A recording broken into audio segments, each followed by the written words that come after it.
warahmatullahi wabarakatuh. Perkenalkan, nama saya adalah Ahmad Taufi'i, guru pendidikan agama Islam di SMA Negeri 1 Telpeh, Kabupaten Lumajang. Sekaligus saya sebagai mahasiswa PPG dalam jabatan tahun 2024 BID 2 di LPTK UIN Kiai Haji Ahmad Siddiq Jember. Saya akan melaksanakan uji kinerja praktek pembelajaran pendidikan agama Islam di SMA Negeri 1 Telpeh, khususnya kelas 11.1 dengan materi ketentuan pernikahan dalam Islam dengan menggunakan model problem based learning. Demikian perkenalan dari saya. Selamat menyaksikan. Terima kasih. Assalamualaikum warahmatullahi wabarakatuh. Waalaikumsalam warahmatullahi wabarakatuh. Anak-anak, bagaimana kabar kalian hari ini? Alhamdulillah, luar biasa. Allahu Akbar. Alhamdulillah, sehat semuanya ya. Anak-anak, sebelum Pak Ahmad mengaku kalian, Ahmad mau cek kerapian kalian terlebih dahulu. Tolong kalau ada kertas ataupun sampah di sekitar kalian dan juga budgetnya masing-masing rapi, silakan dirapikan terlebih dahulu. Monggo. Anak-anak, kalau kalian masih kurang rapi ataupun ada sampah yang masih ada berserakan di sekitar kalian, silakan dibersihkan terlebih dahulu. Ayo. Dadah. Baik anak-anak, karena sudah habis semuanya, Pak Ahmad mau baca dulu pada kalian. Adili yang Jayati. Mana Bu ya? Anastasia. Anggun Aga. Awal. Demi. Julian. Lailatul. Muhammad Faizal. Mudah-mudahan Faizal ini segera selamat tubuh ya. Pipi. Zaidan Yusuf. Nama dia. Mudah-mudahan dikasih hidayah segera masuk ya. Oke, kalau tidak ada silakan ketua kelas untuk memimpin dengan doa. Sebelum kita memulai pelajaran pada pagi hari ini, mari kita berdoa agar pelajaran nanti diberi kelancaran dan kefahaman. Berdoa mulai. Bismillahirrahmanirrahim.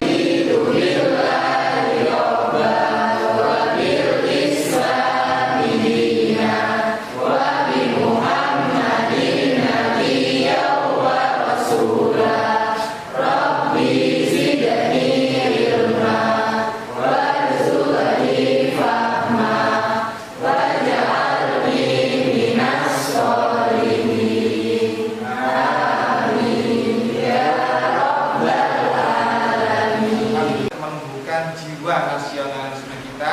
Nah, kita sekarang menyanyikan lagu Indonesia Raya. Pada yang bertugas silakan untuk memimpin menuju depan.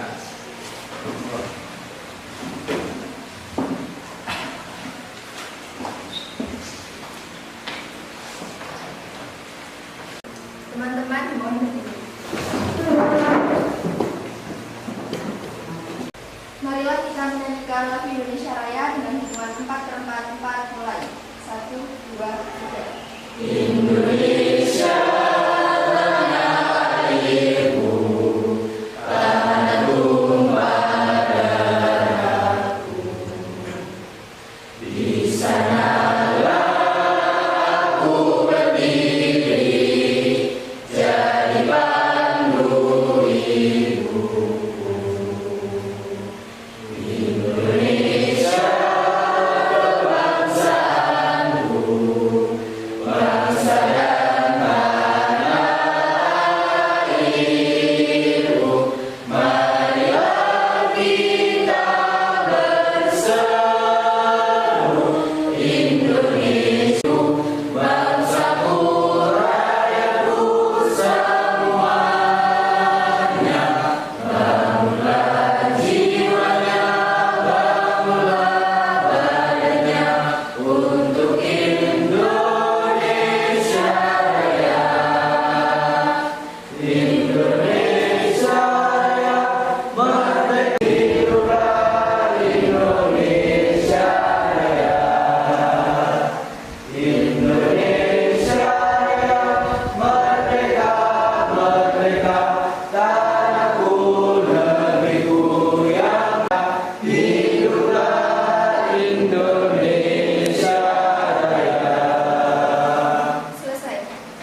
Baik anak-anak, tadi kita sudah menyanyikan lagu Indonesia Raya. Selanjutnya Pak Ahmad akan menyampaikan materi kita yang pada hari ini tentang pernikahan anak-anak. Tapi sebelumnya Pak Ahmad mau menanyakan kembali pada kalian semuanya, kira-kira masih ingat tidak materi kita minggu yang lalu tentang apa?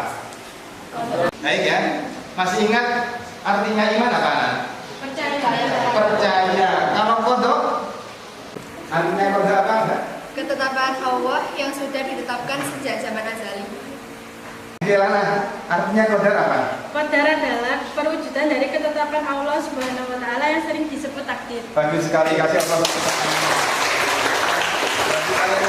Semuanya materi kita yang lalu yang minggu yang lalu ya tentang pengertian iman, kodok dan juga coba apa sih konsekuensi jika tidak menjalankan nikah secara sah? Nasab anaknya bagaimana? Tidak jelas, berdosa. Bagus sekali, kasih Allah. Pernikahan anak-anak. Tentang pernikahan, nikah itu jodoh itu kira-kira takdir apa bukan? Ayo. Jodoh itu takdir apa bukan? Berarti kita masih nyambung dengan materi kita yang minggu lalu. Ini selanjutnya ya. Berumah tangga, ada lagi hidup bersama, lainnya ikatan yang bagaimana? Ikatan yang begini ya. Saya sama mendengarkan kata-kata ikat, ada yang namanya rumah tangga, ada yang hidup bersama, ada yang ikatan yang halal. Oke, bagus. Nah, yang kedua siapa? Mengapa nikah dianggap sebagai sunnahnya Nabi? Ada yang tahu? Sedikit biar menerima pembelajaran nanti lebih semangat lagi ya. Oke ya. Kita lakukan tepuk 1, 2, dan 3 sampai 5 ya. Mungkin ada yang sudah tahu ataupun yang belum pernah tahu. Oke, silakan ya coba. Tiru pertama tepuk 1 sambil tekan ya. Tepuk 1, tepuk 2. Oke, bukan biasa ya. Tepuk 1, tepuk 2, tepuk 3 semangat, tepuk 3, tepuk 4 konsentrasi, tepuk 5 siap belajar, tepuk 4 tepuk 3, tepuk 2, tepuk 5, tepuk 5. Baik anak-anak, materi kita adalah tentang pernikahan dan daripada materi kali ini tujuan daripada pembelajaran kali ini adalah yang pertama diharapkan kalian nanti itu mampu memahami konsep pernikahan dalam Islam berdasarkan dalil-dalil yang relevan. Jadi nanti itu pernikahan juga ada dalilnya anak-anak. Berikutnya yang kedua tujuannya adalah kalian itu diharapkan mampu menganalisis permasalahan sosial terkait pernikahan yang berdasarkan pendekatan secara Islam. Berikutnya adalah yang ketiga yang terakhir tujuan daripada pembelajaran kita kali ini adalah kalian diharapkan mampu menyampaikan hasil analisis dalam bentuk presentasi yang menarik dan sistematis. Jadi akhirnya nanti itu setelah pembelajaran kita kali ini kalian diharapkan bisa presentasi menggunakan media, baik yang media Canva ataupun PPT dan lain sebagainya. Kalau lebih paham memahami materi kita kali ini, simak video berikut ini ya, coba dengarkan dan juga catat poin-poin yang penting pada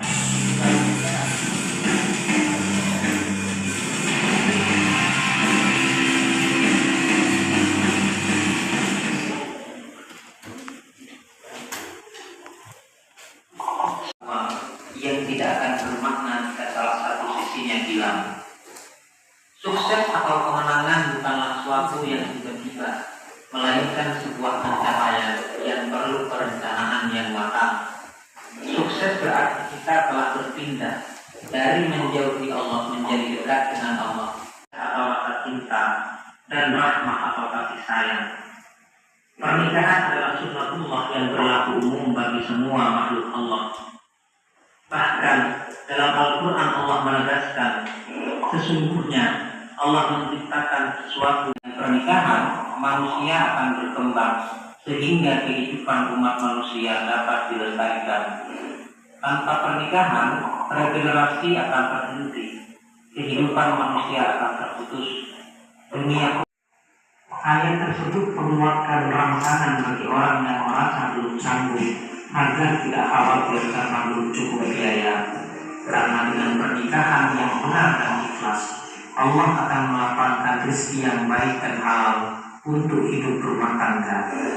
Bahkan Rasulullah juga banyak menganjurkan harus memiliki tujuan positif dan mulia.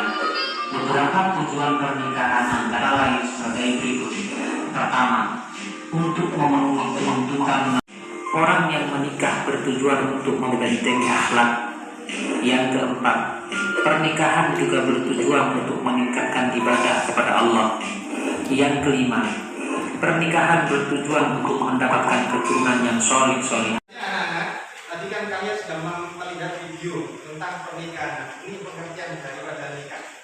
Nikah itu kalau dalam syariat Islam diartikan adalah suatu akad yang menghalalkan pergaulan antara laki-laki dan perempuan yang bukan mahram, yang menimbulkan hak dan kewajiban bagi masing-masing. Itu adalah pernikahan secara syariat Islam. Jadi nanti ada dikatakan ada suatu akad di sana itu yaitu ijab dan qabul.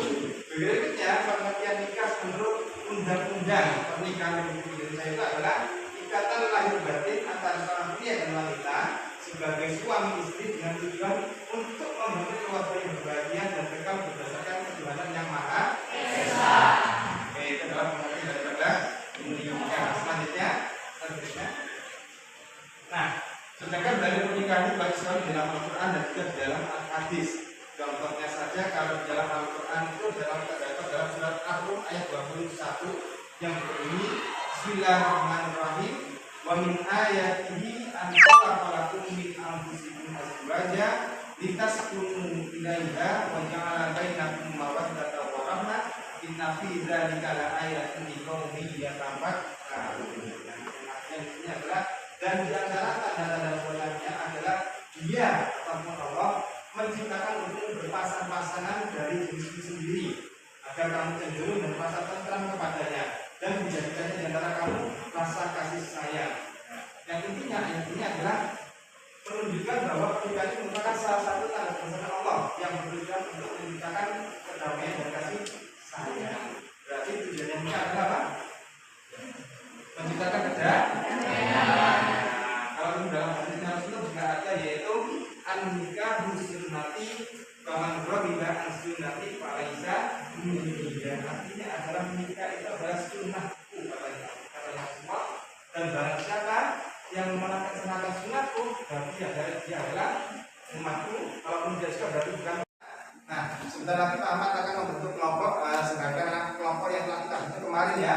Sudah terbentuk kan kemarin ya, Pak Ahmad sudah ajak kalian untuk membentuk kelompok. Nah, di sini kita buat kesepakatan kelas pada hari ini. Yang pertama adalah kalian boleh menggunakan jempol, kalian boleh dengan bijak dengan kabulan pembela darah. Kemudian yang kedua, kalian itu setiap anggota kelompok diharapkan berperan serta aktif dalam kegiatan belajar baik di kelompok maupun di dalam kelas secara umumnya.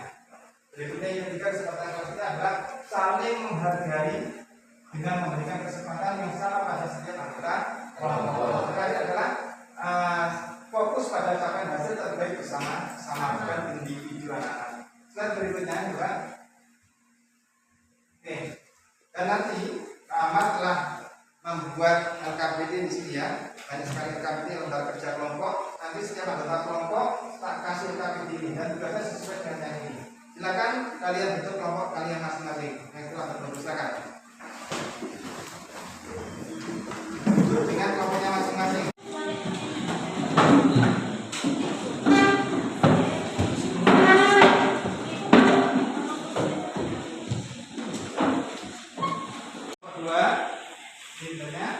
Kelompok 3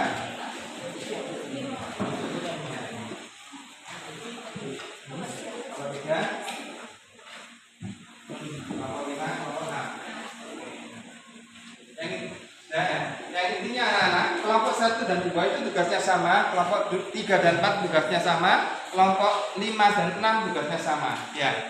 Pertama adalah kalian tak suruh melihat video yang telah Pak Ahmad sampaikan. Di situ juga ada linknya, di lembar kerja sudah ada linknya. Ini untuk kelompok 1, untuk kelompok 1 dan 2, kelompok 3 dan 4, kelompok 5 dan 6. Linknya berbeda-beda di sana. Kemudian kalau kelompok 1 ini tentang pernikahan siri ya, pernikahan dini. Kemudian kelompok 2 tentang pernikahan beda agama. Yang ketiga kelompok 5 dan 6 ini analisis pernikahan siri ya. Langkahnya adalah setiap kelompok membaca, menonton video, diskusikan permasalahan utamanya, kemudian menganalisis, kemudian pembagian tugas setiap anggota kelompok ada tugasnya masing-masing, kemudian nanti setiap anggota kelompok menyusun media, media yang kalian buat, paham ya? Oke, silakan kalian kerjakan. Pernikahan ini 3 dan 4, pernikahan beda agama, 5 dan 6, pernikahan siri. Nah, dari 2 kelompok tadi yang masih 1 kelompok saja. Kira-kira yang mana? Nomor 2 yang maju ya. Nomor 2 yang maju. Terus kelompok 3 dan 4. Nah, maju.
Sudah semuanya, tugasnya ya. Kalau sudah silakan kelompok 2 untuk maju terlebih dahulu.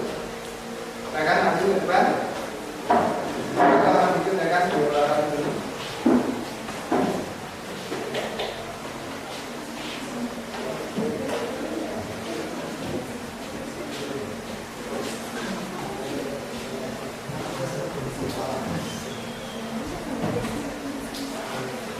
Silakan. Assalamualaikum warahmatullahi wabarakatuh. Waalaikumsalam warahmatullahi wabarakatuh. Terhormat Bapak Islam PAI dan Bapak Islam dari Universitas Papua. Tentunya kelompok di sini ingin mempresentasikan hasil kerja kelompok kita tentang identifikasi permasalahan perguruan tinggi, penyebab dan dampak. Baiklah, untuk pertama penyebab yang dijelaskan oleh Ibu. Menurut Ibu tersebut adalah yang pertama adalah hamil di luar nikah sebanyak 115 kasus. Yang kedua adalah melahirkan sebanyak 1 kasus dan yang ketiga adalah pacaran sebanyak 46 kasus. Yang selanjutnya dampak yang dijelaskan oleh Ibu. Berikutnya ada dampak kesehatan bentuk komunikasi kebahagiaan seperti bahagia, akhirnya dan kebahagiaan. Terus dampak psikologisnya resiko gangguan kesehatan mental seperti depresi, ansietas dan begitu.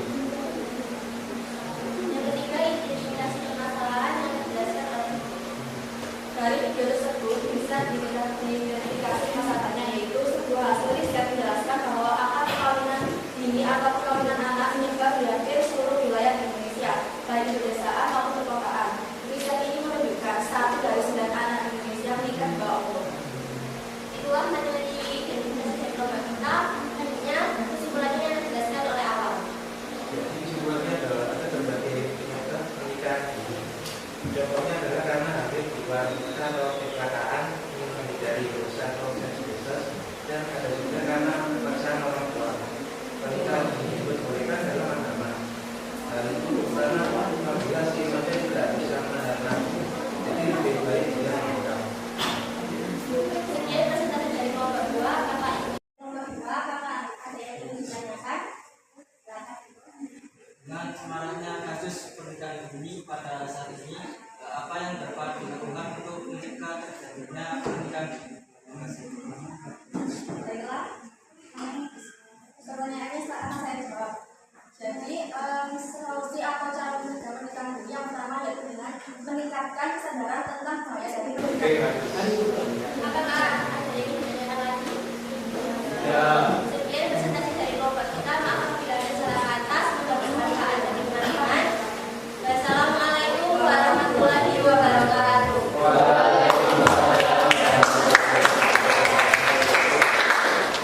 Oke, barusan teman-teman telah mempresentasikan tentang pernikahan dini. Terus berikutnya dari kelompok 4 untuk presentasi tentang pernikahan beda agama. Silakan. Assalamualaikum warahmatullahi wabarakatuh. Waalaikumsalam warahmatullahi wabarakatuh. Selamat pagi semuanya. Sebelumnya kami ucapkan terima kasih kepada Bapak Ahmad Tobi karena sudah mengizinkan kelompok kami untuk presentasi pada kali ini. Tanpa juga kami ucapkan terima kasih kepada teman-teman semua yang sudah berkenan untuk mendengarkan presentasi kami pada pagi hari ini. Perkenalkan, kami dari kelompok 4 akan mempresentasikan mengenai pernikahan beda agama.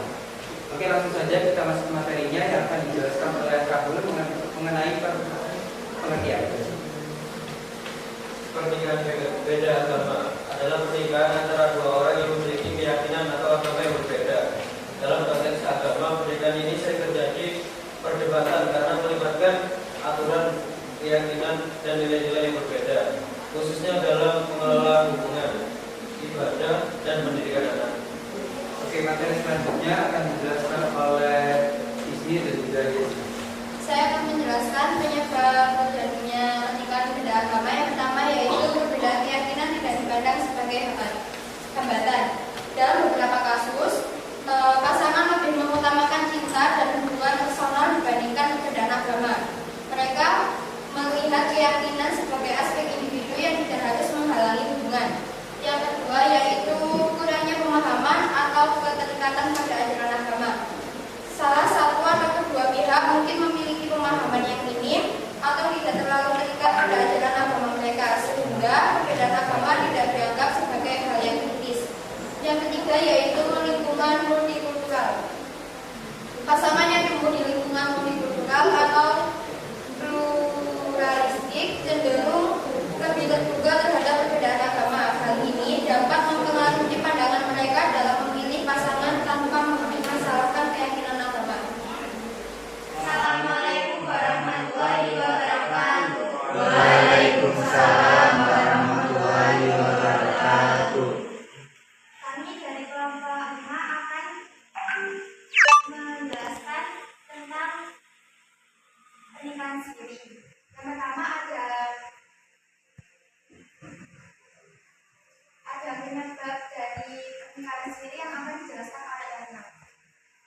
Jadi pernikahan siri adalah pernikahan yang dilakukan sesuai dengan syariat Islam namun tidak tercatat oleh negara.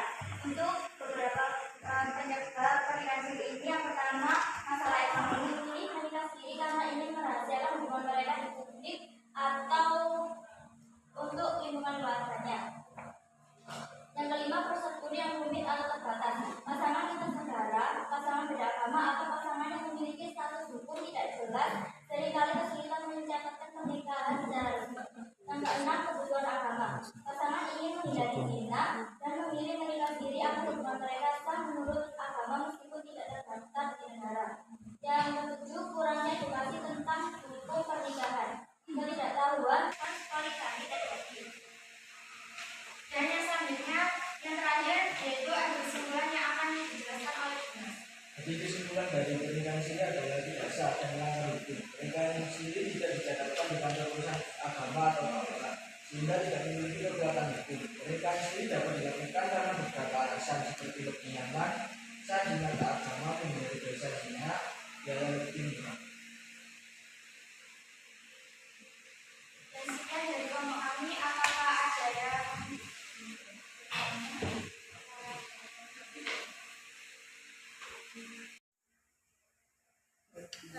Jadi, jika seorang istri dari pernikahan sendiri tidak mendapatkan nafkah, apa langkah hukum yang bisa dilakukan? Terima kasih. Saya perwakilan dari kelompok 5 akan menjawab pertanyaan dari mereka. Jadi jika seorang istri dari pernikahan siri itu tidak mendapatkan nafkah, langkah hukum yang bisa dilakukan itu cukup terbatas karena pernikahan siri itu tidak tercatat secara resmi di negara. Namun ada beberapa upaya yang bisa dilakukan. Yang pertama, bisa mengurus pencatatan pernikahan atau istiqnikah. Istri dapat mengajukan istiqnikah ke pengadilan agama untuk mengesahkan pernikahan secara hukum. Setelah pernikahan disahkan, istri dapat menuntut hak-haknya termasuk nafkah. Kedua, dapat melapor ke lembaga agama.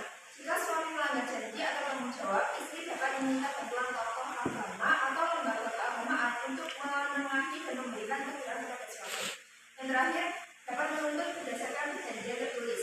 Jika ada perjanjian tertulis, misalnya akad pernikahan yang menyebutkan kewajiban nafkah, istri bisa menggunakan perjanjian itu sebagai dasar untuk menuntut nafkah secara hukum. Oke, berikutnya saya minta pada hari kalian, salah satu dari kalian untuk menyimpulkan daripada kita belajar pada hari ini.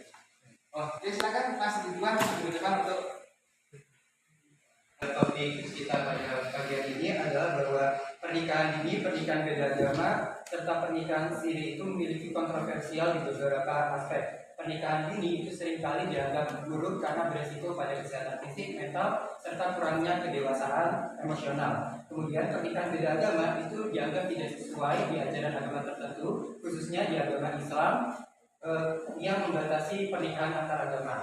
Nah, sementara itu pernikahan siri meskipun sah menurut agama, tapi tidak diakui di beberapa negara yang dapat menyebabkan masalah terkait hak dan status pasangan serta anak-anak yang lahir dari pernikahan tersebut. Oke, bagus ya saudara. Dimana ada 3 kasus tadi ya. Ada 3 kasus yang harus menganalisis. Yang pertama adalah kasusnya tentang pernikahan dini, yang kedua tentang pernikahan beda agama, dan terakhir adalah tentang pernikahan siri. Dari semua pernikahan tadi itu yang diperbolehkan adalah pernikahan dini. Boleh apa tidak? Boleh selama tadi sudah sesuai dengan syariat. Bukan karena pernikahan dini penyebabnya adalah pernah melakukan zina, bukan ya. Kemudian pernikahan beda agama boleh apa tidak dalam Islam? Tidak. Ya. Kecuali kalau dulu diperbolehkan yaitu bersama dengan atau menikah dengan ahli kita. Boleh. Ini sudah selesai anak-anak. Sekarang Ahmad melakukan evaluasi kata kalian semuanya.